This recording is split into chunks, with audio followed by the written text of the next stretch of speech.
Item 448. Structural field welding. 1. Description. Field weld metal members using the shielded metal arc or flux cored arc welding processes. 2. Materials. Provide electrodes for shielded metal arc welding, SMAW, conforming to the requirements of the latest edition of ANSI/AWSA 5.1 or ANSI/AWSA 5.5. Provide electrodes for flux cored arc welding, FCAW, conforming to the requirements of the latest edition of ANSI/AWSA 5.20 or ANSI/AWSA 5.29. Provide electrodes and flux electrode combinations named on the department's MPL. To request that a product be added to this list or to renew an expired approval, the contractor or the consumable manufacturer must submit certified reports of all tests required by the applicable AWSA 5 specification according to the applicable welding code to the construction division. For most structural steel construction, the applicable welding code is TxDOT/AWSD 1.5 or ANSI/AWSD 1.1. For reinforcing steel, the applicable code is ANSI/AWSD 1.4. Tests must be conducted on electrodes of the same class, size, and brand and manufactured by the same process and with the same materials as the electrodes to be furnished. Resubmit electrodes or flux electrode combinations every 12 months for renewal. Table 1 shows the classes of electrodes required. Use electrodes with the type of current, with the polarity, and in the positions permitted by AWSA 5.1 and A5.5 for SMAW. AWSA 5.20 and A5.29 specifications govern for FCAW. Obtain approval for electrode use on steel not listed in Table 1. Table 1. Classification of electrodes permitted. See table in specifications. Note: low hydrogen electrodes applicable to the lower strength base metal may be used in joints involving base metals of different yield points or strengths. E7010 and E8010 electrodes may be used when welding the root passes of beam and girder splices if the requirements of section 448.4.3.5.1, high cellulose electrodes for root passes, are met. Use electrodes meeting the diffusible hydrogen requirements for fracture critical welding in TxDOT/AWSD 1.5 when welding fracture critical applications. Use gas or gas mixtures that are welding grade and have a dew point of 40° F or lower for gas shielded FCAW. Furnish certification to the engineer that the gas or gas mixture is suitable for the intended application and will meet the dew point requirements. 3. Equipment. Provide electrode drying and storing ovens that can maintain the required temperatures specified in section 448.4.3.1, electrode condition. Each oven must have a door that is sealed and can be latched. Each oven must have a small port that may be opened briefly to insert a thermometer, or the oven must be equipped with a thermometer that allows for direct reading of temperature inside the oven without opening the oven.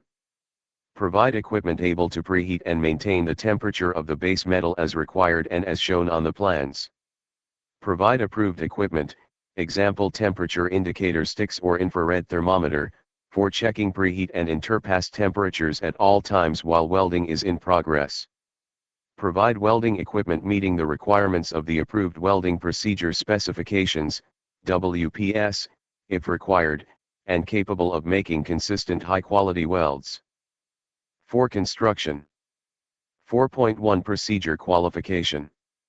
Use the proper classification and size of electrode, arc length, voltage, and amperage for the thickness of the material, type of groove, welding positions, and other circumstances of the work. Submit WPSs for FCAW, qualified in accordance with TxDOT/AWSD 1.5 for approval before any field welding on a project. 4.2 Welder qualification. Provide department certification papers for each welder and for each welding process to be used before welding, except for miscellaneous welds described in section 448.4.2.1.1, miscellaneous welding applications. Certification is issued by the department as described in section 448.4.2.2, Certified Steel Structures Welder. 4.2.1 Miscellaneous welding.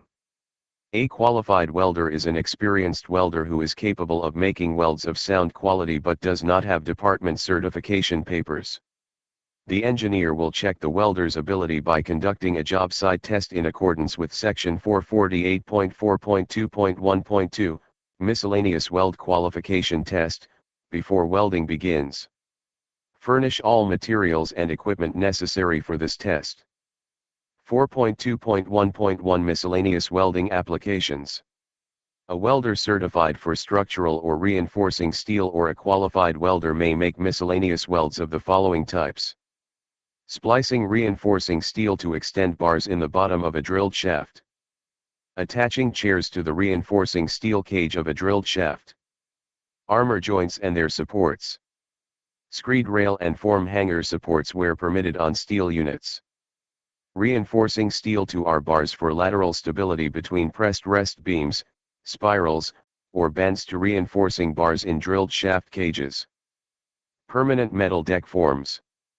Additional steel added in railing when slip form construction is used, and other similar miscellaneous members that have no load carrying capacity in the completed structure. 4.2.1.2 Miscellaneous Weld Qualification Test. A qualified welder must pass a job site miscellaneous weld qualification test before welding.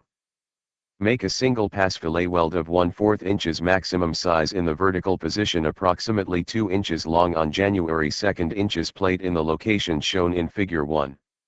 Use the same electrode proposed for the work. The engineer will visually inspect the fillet weld for a reasonably uniform appearance and then rupture the weld as shown in Figure 2 with a force or by striking it with a hammer.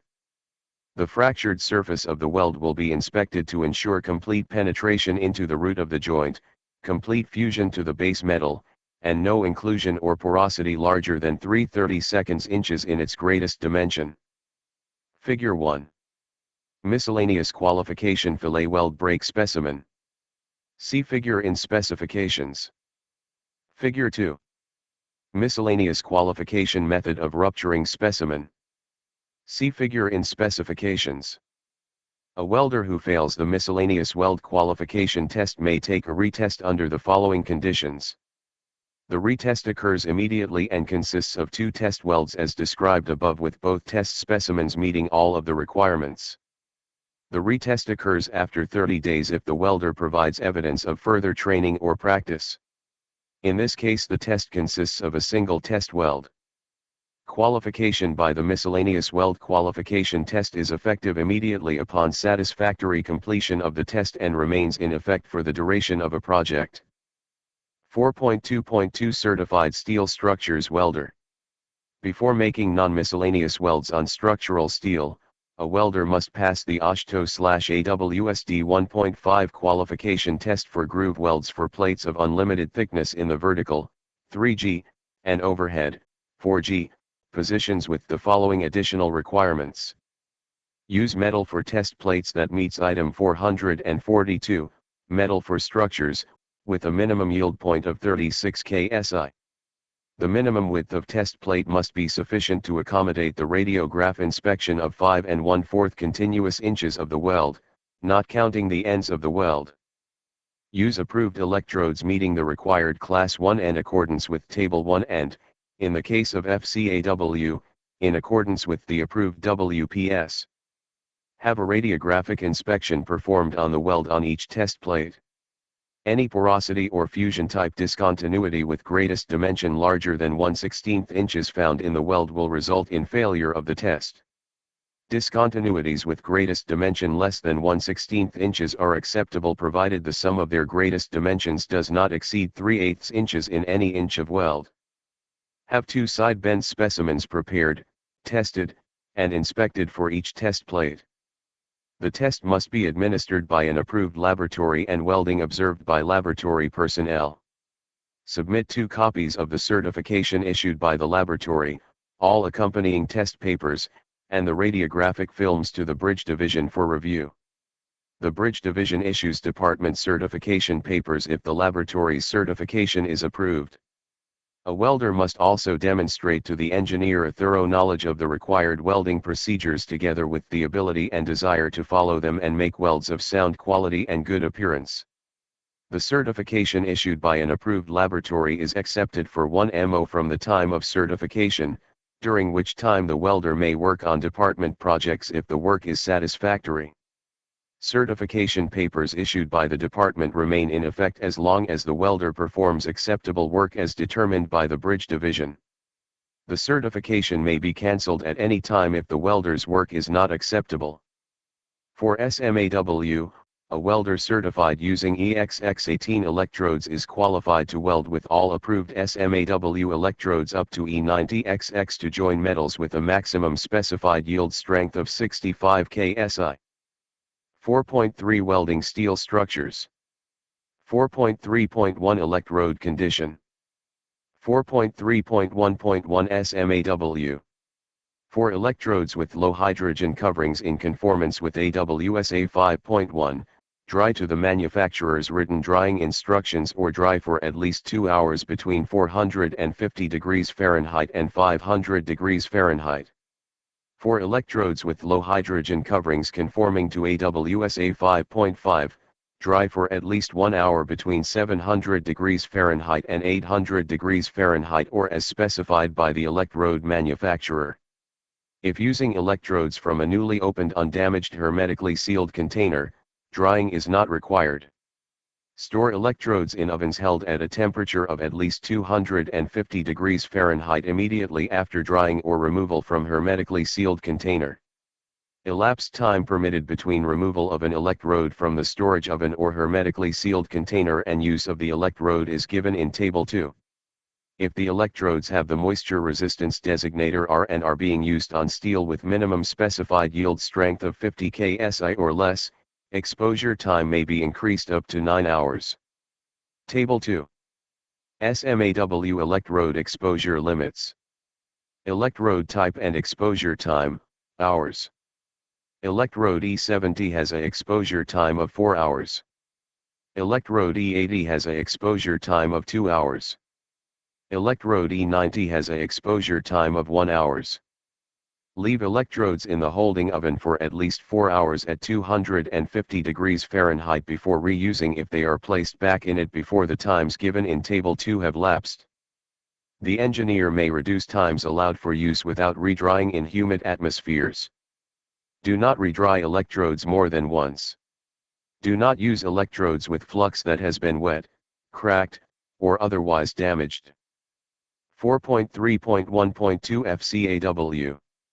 Protect or store welding wire coils removed from the original package to keep their characteristics or welding properties intact. Do not use coils or portions of coils that are rusty. 4.3.1.3 Special applications. Dry electrodes for fracture critical applications or when welding steel not shown in Table 1 in accordance with the manufacturer's specifications and OSHTO/AWSD 1.5. 4.3.2 Environmental conditions. Do not weld when the air temperature is lower than 20 degrees Fahrenheit, when surfaces are wet or exposed to rain, snow, or wind, or when operators are exposed to inclement conditions. Provide wind breaks to protect welding operations from winds greater than 5 miles per hour. 4.3.3 Assembly and fit up. Verify that ends of members to be welded are prepared in accordance with the welded joint detail specified. See figures 3, 4, and 5 for proper end preparation and weld details of girder splices. Bring the parts to be joined by fillet welds into as close contact as possible, not separated more than 3/16 inches. Increase the leg of the fillet weld by the amount of the separation if the separation is 1/16 inches or more. Keep the separation between faying surfaces of lap joints and of butt joints landing on backing strips to no more than 1/16 inches. Make suitable allowance for shrinkage, and never restrain the joint on both sides in any welding process. Use the following fit-up procedure for groove welds for butt joints.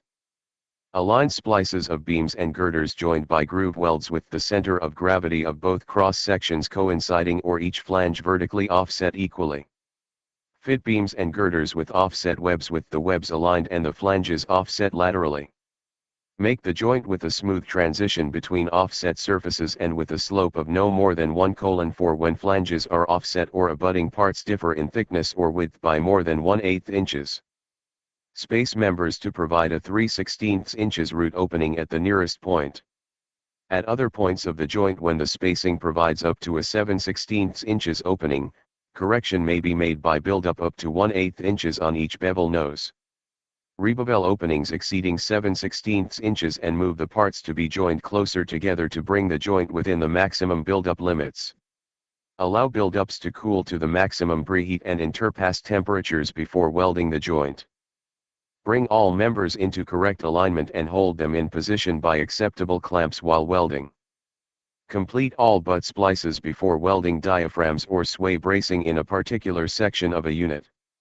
Diaphragms and sway bracing may be welded in a unit behind the splice welding to provide stability except where such welding interferes with butt splice adjustments, such as at a drop-in segment of a continuous unit. Complete all splices before welding beams or girders to shoes. Figure 3. Girder splice details. See figure in specifications. Figure 4. Girder splice details, flange. See figure in specifications. Figure 5. Girder splice details, web. See figure in specifications. 4.3.4 Preheat. Preheat ahead of welding both groove and fillet welds, including tack welding, to the temperatures shown in Table 3. Keep preheat and interpass temperatures high enough to prevent cracks. The preheat temperatures shown in Table 3 are minimums, and higher preheats may be necessary in highly restrained welds. Preheat the base metal when it is below the required temperature so that parts being welded are not cooler than the specified temperature within 3 inches of the point of welding. Measure preheat temperature on the side opposite to which the heat is applied at points approximately 3 inches away from the joint. Completely weld a joint before allowing it to cool below the specified temperature. Always deposit enough weld to prevent cracking before allowing a joint to cool. Do not allow preheat and interpass temperatures to exceed 400 degrees Fahrenheit for thickness up to 1.5 inches and 450 degrees Fahrenheit for greater thicknesses. Table 3. Minimum preheat and interpass temperature for welding with low hydrogen electrodes. See table in specifications. Preheat the material in accordance with Table 4 when E7010 or E8010 electrodes are used for tacking or temporary root pass. Table 4. Minimum preheat temperature for welding with E7010 or E8010 electrodes. See table in specifications. Use preheat and interpass temperatures for the thicker plate thickness when joining steels of different thickness. Preheat base metal to at least 70 degrees Fahrenheit when the base metal temperature is below 32 degrees Fahrenheit. And maintain this minimum temperature during welding. Preheat base metal to 200 degrees Fahrenheit before starting to weld if it is moist. Preheat fracture critical applications in accordance with OSHTO/AWSD 1.5. 4.3.5 Welding practice. Use an approved procedure to control shrinkage and distortion. Weld FCAW in accordance with an approved WPS. Weld as required by the contract or erection drawings. Do not change the location or size of welds without approval. Do not make temporary welds for transportation, erection, or other purposes on main members except as shown on the plans or approved. Use a crayon, paint, or other approved method to mark each groove weld to identify the welder who performed the work. Use the stringer bead technique where possible for groove welds. Progress upward in vertical welding passes using a backstep sequence, keeping the end of the low hydrogen electrode contained within the molten metal and shield of flux unless the electrode manufacturer's specifications indicate otherwise. Begin and terminate groove welds at the ends of a joint on extension bars. Make edge preparation and thickness of extension bars the same as that of the member being welded but extending at least 2 inches beyond the joint. Remove extension bars with a cutting torch or arc air gouging, and grind the flange edges smooth after the weld is completed and cooled. Clean any defects exposed by the grinding, fill them with weld metal, and regrind them to a uniform finish. Grind so that grind marks are parallel to the flange, and avoid excess grinding of the parent metal. Clean and fuse tack welds thoroughly with the final weld. Remove defective, cracked, or broken tack welds. Gouge, chip, or otherwise remove the root of the initial weld to sound metal for all groove welds, except those produced with the aid of backing or those on steel piling or armor joints, before welding is started on the second side. Clean the backside thoroughly before placing the backup pass. Fuse the weld metal thoroughly with the backing, and use backing that is continuous for the full length of the weld. Make a continuous length of backing by welding shorter sections together only under the following conditions. All splices in the backing are complete joint penetration, CJP, groove welds made with the same controls as similar CJP groove welds in the structure. The welds are radiographed and examined as described in section 448.4.3.7, radiographic inspection, to ensure weld soundness. All welding and testing of the backing is complete before the backing is used to make the structural weld. 4.3.5.1 High cellulose electrodes for root passes. E7010 and E8010 electrodes may be used when welding the root passes of beam and girder splices if the work is preheated in accordance with Table 4. Remove the E7010 or E8010 electrode pass completely by arc air gouging, and replace it using a low hydrogen electrode after the root passes are backed up. 4.3.5.2 Welding sequence. Make beam and girder splices using the sequences shown in Figure 6. Some members will require fewer or more passes than Figure 6 shows. Alternate welds from flat to overhead to prevent heat buildup along bevel edge. Arrange the passes between the top and bottom flange to maintain balance and symmetry. Place passes 1, 2, and 3 in the top flange, followed by passes 4, 5, and 6 in the bottom flange, see Figure 6, for rolled I-beams and build-up girders. Gouge out and replace passes 1 and 4, which always are placed in the overhead position. Next, place passes 7, 8, and 9 in the top flange, followed by passes 10, 11, and 12 in the bottom flange. Continue with placing passes 13 to 17 in the top flange, followed by passes 18 to 22 in the bottom flange. Continue to alternate welding between top and bottom flange with a maximum of 5 passes per flange until the flange splices are complete. Tack weld web after aligning girder webs with short tacks as required to obtain proper alignment. Place pass 23 and pass 24 on the web. Gouge out and replace pass 23. Finish web splice with pass 25. Remove all slag for each layer, bead, and the crater area, and clean the weld and adjacent base metal before welding over previously deposited metal.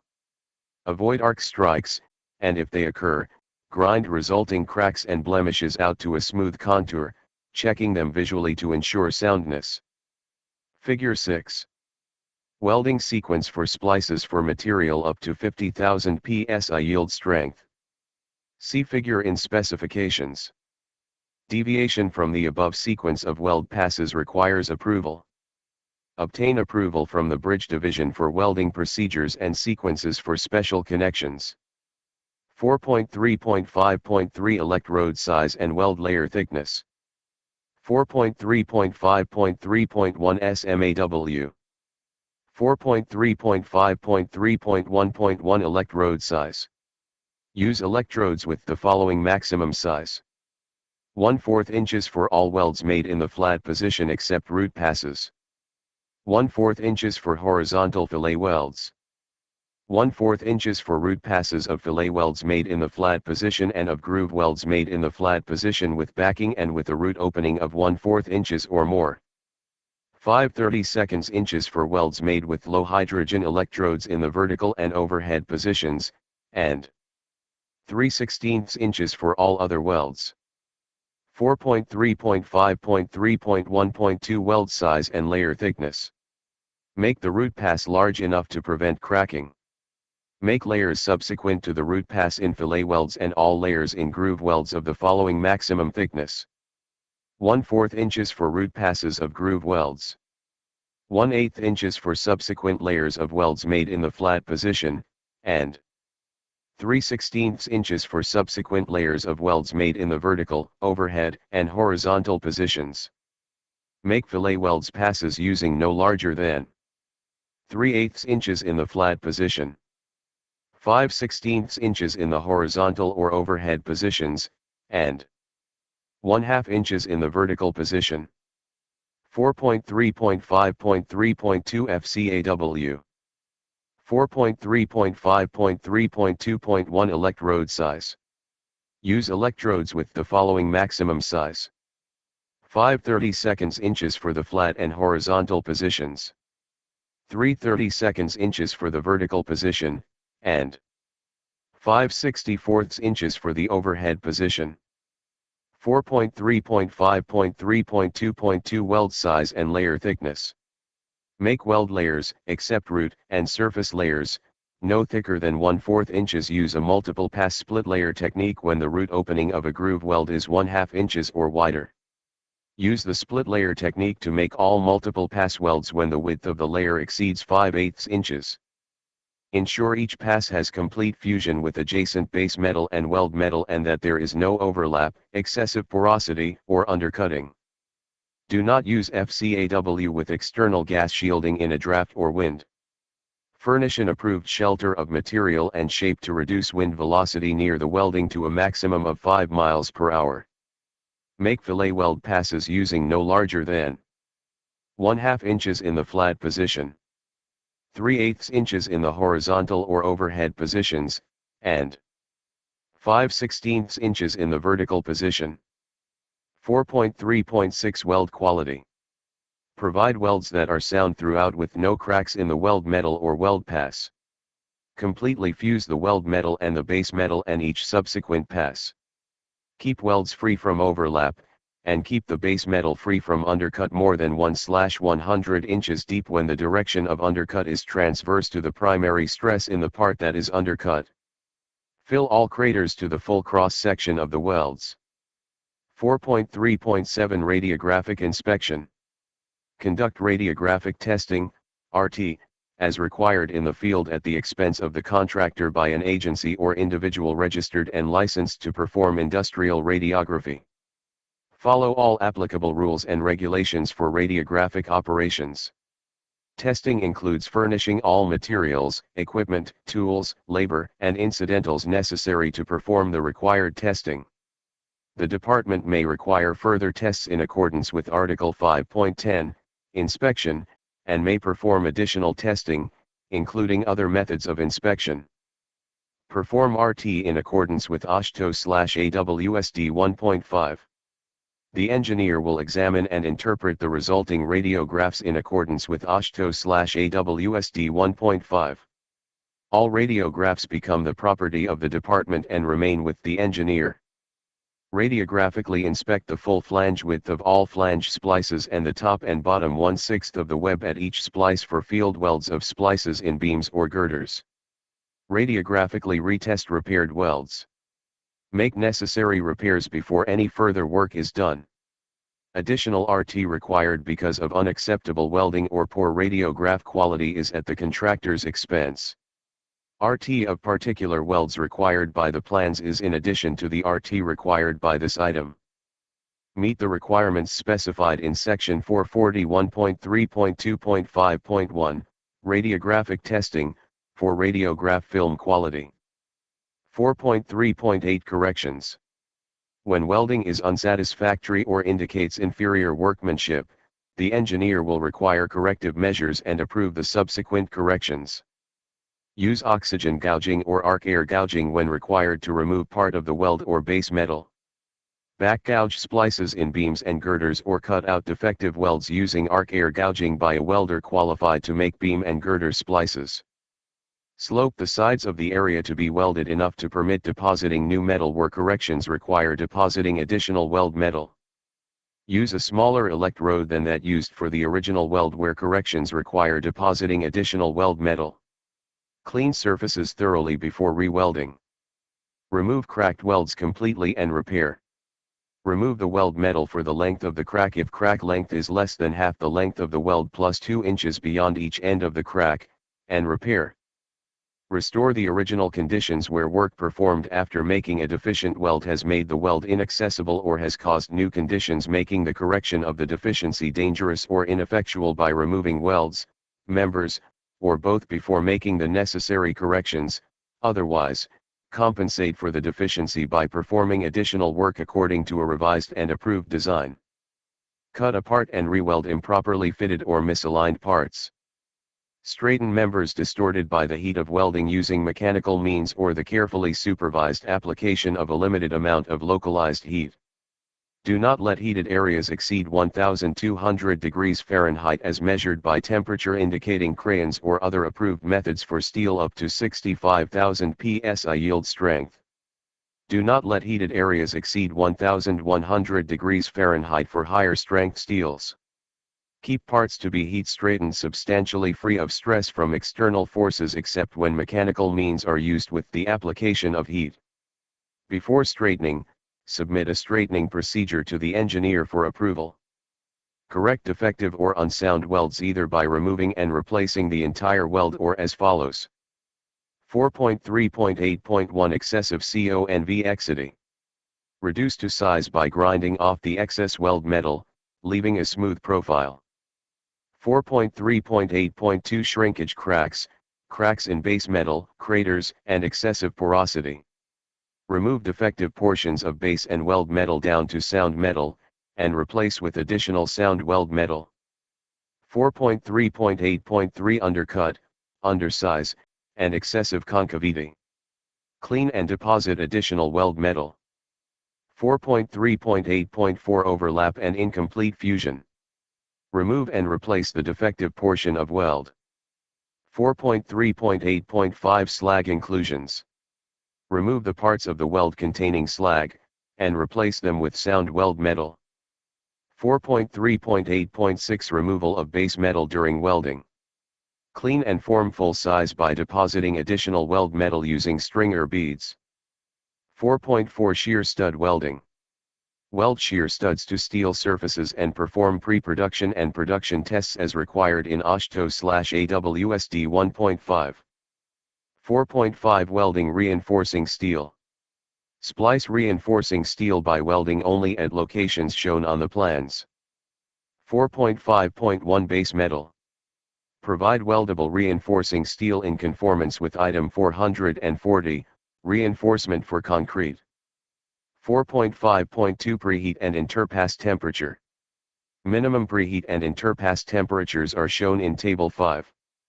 Preheat reinforcing steel when it is below the listed temperature for the size and carbon equivalency range of the bar being welded so that the cross-section of the bar is above the minimum temperature for at least 6 inches on each side of the joint.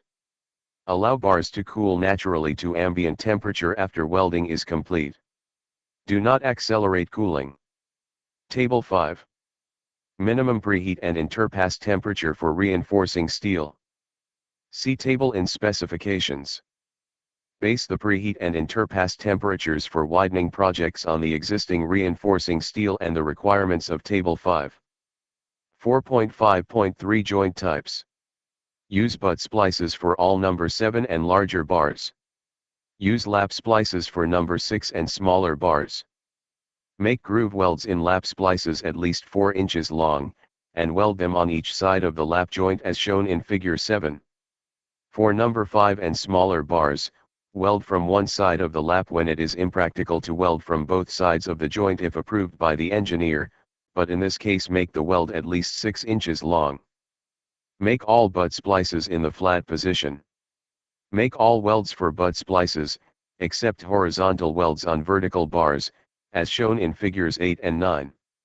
The backup strip is required when access to the splice is from the top only. When bars can be rotated or access to the splice is available from two sides, the double bevel splice may be used, and this type weld requires gouging out the root pass similar to a flange splice on structural steel. The root pass may be made using E7010 or E8010 electrodes for all double beveled splices. Preheat the steel to 400 degrees Fahrenheit, if using E7010 or E8010 electrodes, and then completely remove the root pass before welding the opposite side. Make horizontal splices on vertical bars as shown in Figure 10. Provide alignment strips as shown in Figures 9 and 10 to hold bars during welding operation.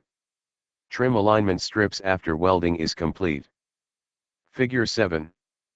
Direct lap joint with bars in contact. See figure in specifications.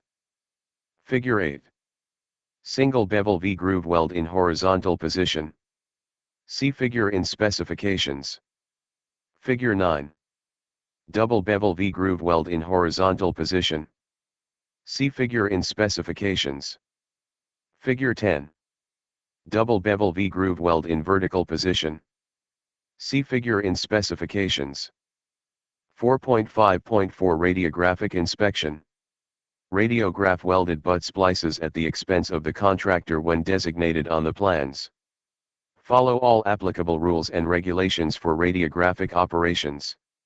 Ensure welds have no cracks and that the sum of the greatest dimensions of porosity and fusion type defects do not exceed 1/10 of the nominal bar diameter. The engineer will examine and interpret the resulting radiographs, which become the property of the department and remain with the engineer. 5. Measurement and payment. The work performed, materials furnished, equipment, labor, tools, and incidentals will not be measured or paid for directly but will be subsidiary to pertinent items.